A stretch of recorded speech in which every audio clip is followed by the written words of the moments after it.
সেই সাত সেই সাত ভাই, একে তো কেকের মান সম্মান না করে না, তারপরে কি করছ আল্লাহ রে। আমরা কেক খাবো, আমাদের কেক দাও। কেক দিব? হ্যাঁ হ্যাঁ হ্যাঁ। কোনটা দিব? ফুল কেক? ফুল কেক সব দাও, যা আছে এই যে এই যে এই যে ওকে। সবটা ভালো। এবং তোমাকেও খাবো, তুমি কেন খাবা? কেন আমাকে খাবেন? খাবো ভাই সেল করলাম আপনার কাছে, আপনি আমাকে না, খাবেন। আমরা এখন খাবো। ওকে, কাছ থেকে যে কেকটা নিলাম ওই কেকের ভর্তা বানাইলাম, এখন আপনার জন্য এই কেক ভর্তাটা নিয়ে আসছি। আরে এই অবস্থা করছেন কেন আপনি? কেক ভর্তা নতুন রেসিপি। ভাই আমার কেকের তো ইজ্জত সম্মান রাখলেন না, আপনি এটা কি করলেন? একটু খেয়ে দেখেন না কেমন হয়েছে কেক ভর্তাটা। খেয়ে দেখেন, খেয়ে দেখেন তো কেমন হয়েছে কেক ভর্তাটা। কি যে করছে।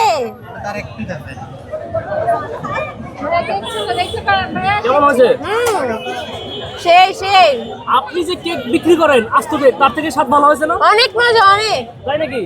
এখন মানুষ যদি আপনার কাছে এসে কেক ভর্তা চায় কি পাবে? আমি বলি এই মজার কেক ভর্তা কোথায় পাবেন জানেন? আরিফ ভাইয়ের কাছে পাবেন। উনি হচ্ছে আইসিডি তার অপোজিটে আছে, সবসময় আছে।